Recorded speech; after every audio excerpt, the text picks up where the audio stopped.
Devocionais A Bíblia Toda em um Ano. Hoje, 2 Reis, capítulos 23 a 25.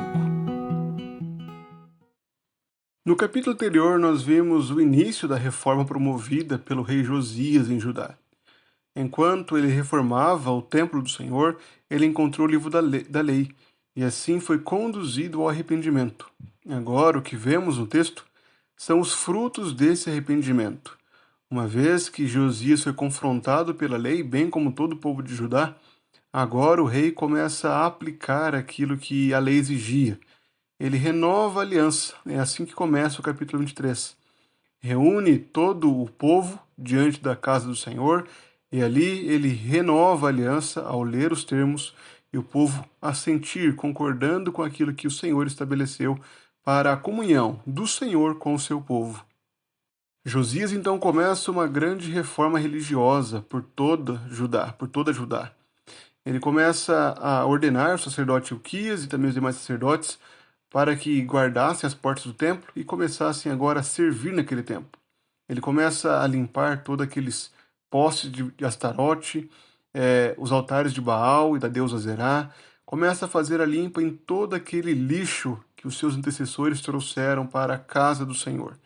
Começa também a tirar os sacerdotes que estavam ali e que serviam a deuses estranhos, e inclusive os mata. Todos aqueles sacerdotes que serviam nos lugares altos são mortos por Josias. A sua reforma vai até Betel.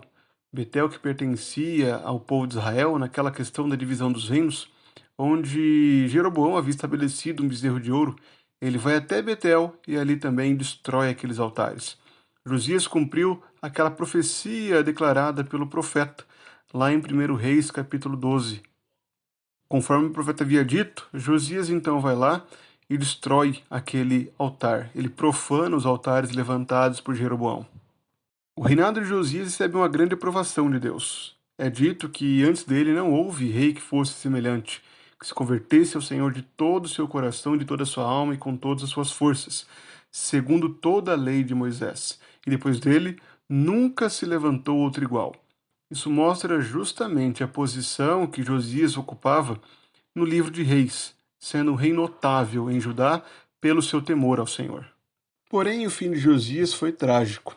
Ele foi morto pelo faraó Neco enquanto tentava intervir no apoio que esse rei do Egito dava à Assíria. Após a sua morte, o seu filho, Joacás, começa a reinar em seu lugar e reina durante 3 meses. Isso acontece justamente porque o faraó Neco também prende a esse filho de Josias, a Joacás, e estabelece o seu irmão no seu lugar como rei. Eliaquim, depois mudado o nome para Jeoaquim, começa a reinar sobre Judá e reina durante 11 anos em Jerusalém. Tanto Jeoacás como Jeoaquim não fazem a vontade do Senhor. Eles pecam contra o Senhor e assim, no reinado de Jeoaquim, os babilônicos invadem a Jerusalém e começam a limpar a terra. Assim começa o juízo do Senhor contra Judá. E após essa vitória dos babilônicos contra Judá, após esse ataque dos babilônicos, Joaquim assume o lugar do seu pai e começa a reinar em Judá. Durante o reinado de Joaquim, que Nabucodonosor leva cativa a nobreza de Judá, bem como também Joaquim e sua mãe para a Babilônia. Todos aqueles homens valentes e os nobres são levados cativos e deixados apenas os pobres em Jerusalém. Ao levar cativo Joaquim, Nabucodonosor estabelece a Zedequias, o tio paterno de Joaquim, como rei de Judá. Porém, isso dura pouco tempo também, porque alguns anos depois Zedequias se rebela contra o rei da Babilônia e assim a Babilônia leva cativa todo o povo de Judá, deixando pouquíssimas pessoas, apenas para guardarem a terra e para cuidarem da terra, a fim de que não ficasse totalmente abandonada.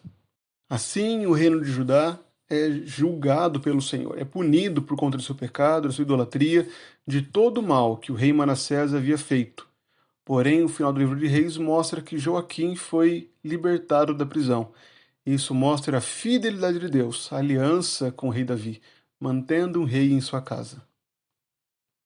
E o propósito desses textos é justamente mostrar que, apesar das reformas piedosas de Josias, o juízo de Deus era inevitável. O pecado de Judá era grave demais, e o Senhor derrama as consequências, o seu juízo contra o seu povo por conta de todo o pecado que acumularam ao longo de todos esses anos. Ainda assim, vemos a graça de Deus em poupar um descendente de Davi, alguém que permanecesse diante do seu povo e trouxesse a continuidade dessa aliança onde viria o Messias. Esses textos evidenciam justamente a necessidade de Cristo. Por mais que Josias se esforçasse e fosse visto como um rei segundo o coração de Deus, o rei que se destaca entre os outros reis de Judá, ainda assim, a sua restauração, a sua renovação da aliança, não foi suficiente para mover o coração do povo para o Senhor de forma plena. Logo após a sua morte, os seus próprios filhos abandonam o Senhor, e vem aí uma sequência de reinados distantes do Senhor novamente. Cristo, porém, é o Rei perfeito, que restaura totalmente o seu povo. Cristo é o Rei que consegue transformar o coração do seu povo e movê-los para uma vida de fidelidade diante de Deus. Esse exílio aponta justamente para o juízo do pecado. O pecado nos separa de Deus. E a única forma de nós rompermos essa separação entre Deus e nós por conta do nosso pecado é por meio de Cristo. Cristo é o que conduz o seu povo de volta do exílio espiritual, é Ele quem realiza a restauração do seu povo, é quem renova a comunhão de Deus com o seu povo e do povo de Deus com o seu Deus. Todas essas coisas, portanto, o juízo, o exílio, a restauração, a esperança messiânica, tudo isso converge, aponta para Cristo, que é o verdadeiro templo, que é o Rei e o libertador do seu povo. Como tudo isso pode comunicar a nós? Esses textos comunicam a nós nos lembrarmos de que as reformas exteriores, elas podem ser sim bem intencionadas, mas o fundamental é ter um novo coração. Mais do que uma vida de aparente obediência, o Senhor deseja que nós tenhamos um coração verdadeiramente obediente, um coração comprometido com a sua glória. Isso nos leva a termos zelo na luta contra o pecado. O pecado, quando ele é persistente e ignorado, ele leva ao juízo. Portanto, devemos levar a sério o chamado de Deus para a santidade. Devemos lutar para crescermos cada dia mais em santificação, em semelhança a Cristo. Ao mesmo tempo, podemos saber que, mesmo quando somos disciplinados por Deus, ainda há esperança. O Senhor ainda é misericordioso e se compadece do seu povo. Portanto, quando pecamos, podemos buscar ao Senhor e clamar por perdão, buscar santificação, nos arrependermos do nosso pecado verdadeiramente e depositarmos a nossa esperança em Cristo.